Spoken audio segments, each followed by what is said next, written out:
The first of the big mountains days on this year's Volta A Catalunya, and all the big names presenting themselves for the sign-off. Who would dominate? That was the big question. And could anybody control the ambitions of UE Team Emirates? Well, all the jerseys rolled out, Matthew Brennan owning all of them, bar the mountains test of course, but that was about to change because of this. Just look at the parkour. Didn't take long before a breakaway would establish itself, but really it was all about the destination. La Molina and the pesky sprint to the line, which always offers up great excitement. As it was, we had 4 riders that went off and up the road.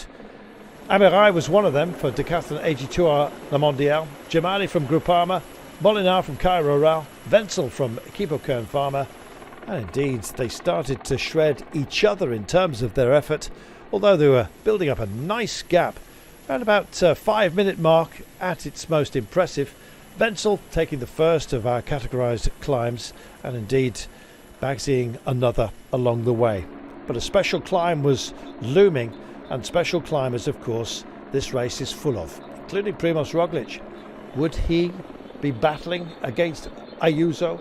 Who else would be involved? The likes of Martinez, Mas, you name it. There are plenty here to do exactly that. Well, big ambition was shown by Amirai. He'd hoped that the gap would indeed be maintained and the GC men would start looking at each other. He himself had a gap on his co-breakers, up to 1:15 at this point, with just shy of 39 kilometres to go. But we knew, and he knew, that this was going to be a mighty test. Up above the snow line and around about a 2-minute margin. Well, there were some touches of wheels out there. Finlay Pickering on the deck, Lenny Martinez tagged as well by that, showing just how difficult life can be when indeed the pace is this high on a day of very high altitude. Our breakaway were tagged with still 27 kilometres and more to go, but 5,000 metres of altitude gain spoke an awful lot. Amirai taking 20 points over the special climb, putting him in the lead of the mountains competition as they sped down into the valleys. Not all the way down at once, you understand, a series of steps that would lead us to the foot of La Molina, and La Molina itself with steps indeed to be contended with. Well, our breakaway was finally tagged. A little push as well coming from Arkea. They hoping that the likes of Christian Rodriguez could maybe get the drop on everybody.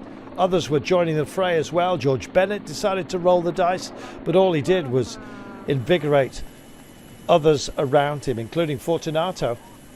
Marc Soler also came to join the fun, and it wasn't long before Sepp Kuss decided that maybe it could be he.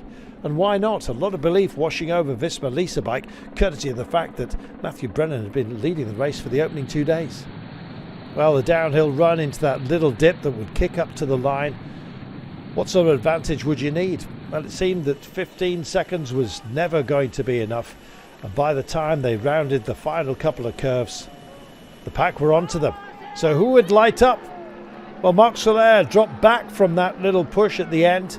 He was to lead out Ayuso. Roglič went up and over the top, and then just didn't leave it tight enough on the hairpin, a famous hairpin that brings us to the line.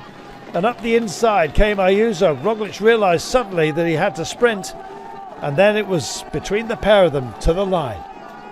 Who would get there first? It was a photo at the death. On the throw, it was Ayuso. Landa getting up as well to a creditable finish for himself, falling into the snow line. Ayuso, but victorious he was. Roglič really tried to keep him honest. 1 more metre, it could have been a different result.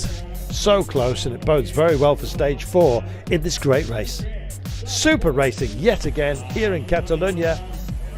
A new winner, a new leader. Ayuso takes over the green ribbons. They'll be wearing them tomorrow as we head towards Montserrat. Well, just a look at that top 10, it makes you realise just how busy it's going to be on stage 4 and indeed for the remainder of this race. Overall classification, of course, taken by today's winner Ayuso. He leads by 6 seconds over Primož Roglič, Mikel Landa, Enric Mas and Lascelles. A lot of great names up towards the top of the classification. Fabulous days racing and more still to come here in Catalunya. Can't wait.